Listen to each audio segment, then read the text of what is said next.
नमस्कार विद्यार्थी मित्रांनो. विद्या भारती पुणे यूट्यूब चॅनेल सेवन प्रकाश वाघ आहे पण यूट्यूब यामध्ये आपले सहर्ष स्वागत करीत आहे. एक आठवड्यापूर्वी मला एक ईमेल आला आणि त्यामध्ये सांगितलं होतं की सर तुम्ही अर्थशास्त्राची प्रश्नपत्रिका तर दिली पण त्यातील काही मराठी अर्थ किंवा संज्ञा समजत नाही. त्यामुळे आम्ही ठरवलं की अर्थशास्त्रातील 50 महत्वाच्या संज्ञा सोप्या मराठी व्याख्येमध्ये देऊया, ज्याद्वारे आपल्या एमपीएससी महाराष्ट्र लोकसेवा आयोग वर्ग क ग्रुप सी च्या पूर्व परीक्षेसाठी जे तयारी करताय त्यांना त्याचा फायदा होईल. तर या भागात आपण अर्थशास्त्रातील 50 महत्वाच्या संज्ञा सोप्या मराठी भाषेत समजून घेणार आहोत.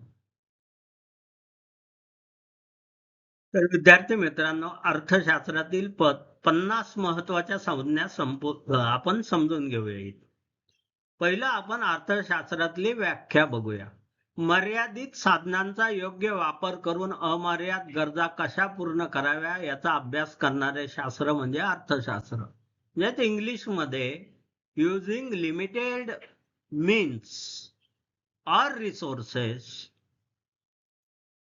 you try to fulfill maximum needs of the people, and that science is called as economics. दुसरी संज्ञा आहे गरज, त्याला नीड म्हणतात. जगण्यासाठी आवश्यक असलेली गोष्ट म्हणजे गरज. हवा, पाणी, अन्न, वस्त्र, निवारा या गरजा आहे, कारण याशिवाय माणूस जगू शकत नाही. इच्छा, आवड म्हणून हवी असलेली गोष्ट.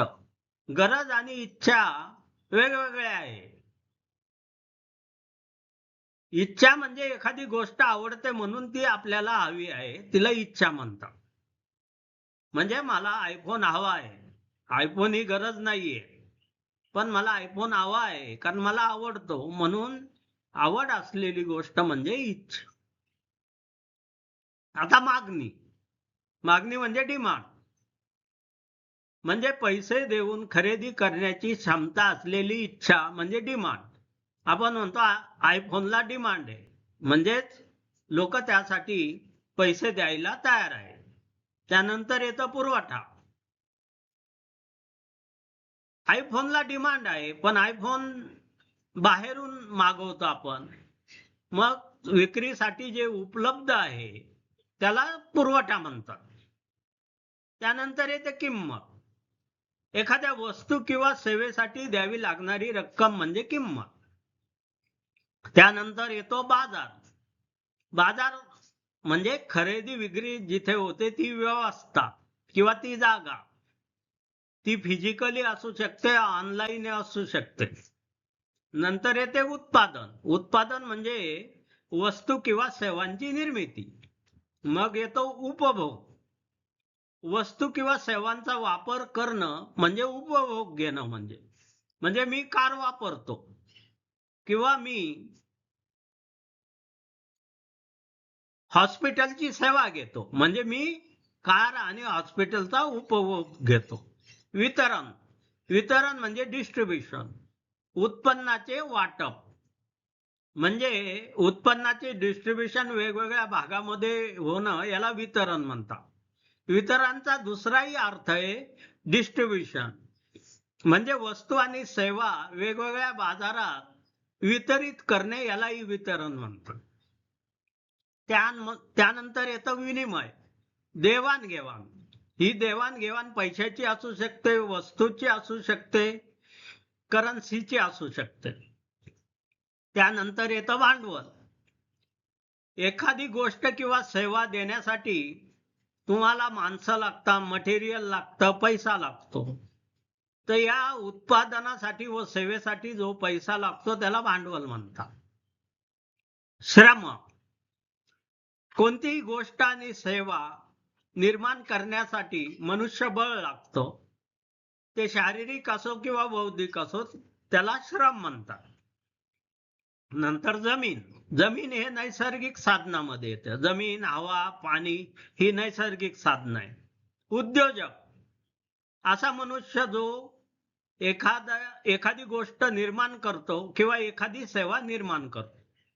हे टाटा ग्रुप, बिर्ला ग्रुप हे उद्योजक आहे. संधी खर्च याला लॉस्ट ऑपॉर्च्युनिटी म्हणतात. म्हणजे सोडलेल्या सर्वोत्तम पर्यायाचे मूल्य. म्हणजे तुमच्या पुढे 4 पर्याय होते. 4 पर्यायापैकी तुम्ही एक पर्याय निवडला. पण त्या 4 पर्यायामध्ये एक पर्याय खूप चांगला होता, तो तुम्ही सोडून दिला. त्याला संधी खर्च असे म्हणतात. नंतर येतं महागाई. किमतीत सातत्याने वाढ होणे याला महागाई म्हणतात. चलन घट, किमती सातत्याने कमी होणे याला चलन घट म्हणतात. चलन म्हणजेच करन्सी, म्हणजे व्यवहार जे होता बाजारात, जे ज्याद्वारे होता त्या व्यवहाराच्या माध्यमाला चलन म्हणतात. भारताचे चलन आहे रुपया. आता सगळ्यात महत्वाचं, ग्रॉस डोमेस्टिक प्रॉडक्ट, देशांतर्गत झालेले एकूण वस्तू सेवांचे एकूण मूल्य म्हणजे ग्रॉस डोमेस्टिक प्रॉडक्ट. देशात एका वर्षात तयार झालेल्या अंतिम वस्तू सेवांचे एकूण मूल्य म्हणजे जीडीपी. नंतर येतो जीएनपी, ग्रॅस नॅशनल प्रॉडक्ट, म्हणजे देशातील नागरिकांनी तयार केलेल्या अंतिम वस्तू सेवांचे एकूण मूल्य. इथे एक लक्षात ठेवा, एखाद्या भारतीय कंपनीची इतर देशामध्ये ब्रँच असेल, तिथं येणारं उत्पन्न सुद्धा ग्रॉस नॅशनल प्रॉडक्ट मध्ये घेतलं जातं. त्यानंतर येतं NNP, net national product. Gross national product मधून डेप्रिसिएशन किंवा घट वजा केली त्यानंतर जे मूल्य राहतं त्याला नेट नॅशनल प्रॉडक्ट म्हणतात. थोडक्यात राष्ट्रीय उत्पन्न म्हणजे एका वर्षातील एकूण उत्पन्न. दरडोई उत्पन्न म्हणजे राष्ट्रीय उत्पन्नाला लोकसंख्येने भागितलं तर दरडोई किंवा प्रत्येक माणसी उत्पन्न होतं. आणि शेवटची संज्ञा आहे बचत, म्हणजे उत्पन्नातील जो शिल्लक भाग राहतो, जो आपण पोस्टात, बँकेत किंवा इतर एसआयपी यामध्ये गुंतवतो, त्याला बचत किंवा शिल्लक असे म्हणतात. या 25 महत्वाच्या संज्ञा आपण बघितल्या. आता या पुढील 25 संज्ञा पुढील स्लाइड मध्ये बघूया. आता पुढची संज्ञा आहे गुंतवणूक. भविष्यातील उत्पन्नासाठी केलेला खर्च. म्हणजे माझ्याकडे आज 10,000 रुपये शिल्लक आहे, मी ते पोस्टात, बँकेत किंवा सिप मध्ये गुंतवतो. ते कशासाठी? की मला भविष्यात या मुद्दलावर व्याज मिळेल आणि भविष्यातील उत्पन्नासाठी आज केलेला जो खर्च आहे त्याला गुंतवणूक म्हणतात. आता पुढची संस्था आहे बँक. बँक ही ठेवी स्वीकारणारी व कर्ज देणारी संस्था आहे. यामध्ये खाजगी बँक आहे, सरकारी बँक आहे आणि पतसंस्था सुद्धा बँक या व्याख्येमध्ये येतात. त्यानंतरची संज्ञा आहे व्याज. व्याज म्हणजे पैशाच्या वापरांचा मोबदला. म्हणजे तुम्ही जर एखाद्याला पैसे उसने दिले किंवा बँकेत ठेवले किंवा शेअर मार्केट मध्ये गुंतवले, बॉन्ड्स मध्ये, त्याच्यावर तुम्हाला ठराविक परतावा मिळतो. मिळणारा जो परतावा आहे मुद्दलावरचा त्याला व्याज म्हणतात. त्यानंतरची संज्ञा आहे कर्ज. तुम्ही जर एखाद्या व्यक्तीकडून, बँकेकडून किंवा एखाद्या इन्स्टिट्यूट कडून एखाद्या कामासाठी पैसे उधार घेतले तर त्याला कर्ज म्हणतात. त्यानंतरची संज्ञा आहे कर. सरकारकडून वसूल केली जाणारी अनिर्याय रक्कम म्हणजे कर. म्हणजे सरकार तुमच्याकडून इन्कम टॅक्स घेतं, सरकार उद्योजकांकडून जीएसटी घेतं. तर अशा वसूल केल्या जाणाऱ्या अनिवार्य रकमेला कर असे म्हणतात. कराचे 2 प्रकार आहे, प्रत्यक्ष कर, अप्रत्यक्ष कर. संज्ञा 31 प्रत्यक्ष कर. ज्या कराचा भार दुसऱ्यावर टाकता येत नाही, म्हणजे स्वतःला भरावा लागतो, उदाहरणार्थ इन्कम टॅक्स, त्याला प्रत्यक्ष कर म्हणतात. अप्रत्यक्ष कर म्हणजे ज्याचा भार ग्राहकावर टाकता येतो. आता जीएसटी चा भार कंपन्या ग्राहकांवर टाकतात, त्यामुळे जीएसटी हा अप्रत्यक्ष कर झाला ज्याचा भार ग्राहकावर टाकता येतो. पुढची संस्था आहे अनुदान. गरीब असो मध्यमवर्गीय असो, विविध योजनाद्वारे सरकार जे आर्थिक मदत करते त्याला अनुदान म्हणतात. त्यानंतरची संज्ञा आहे अर्थसंकल्प.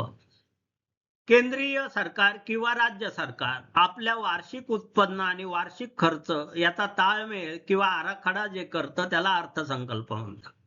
आता तूट ही संज्ञा घरालाही, राज्यालाही, जिल्ह्यालाही, कोणालाही लागू पडते. जर होणारा खर्च उत्पन्नापेक्षा अधिक असेल तर तूट निर्माण होते. अधिशेष हे उलट आहे.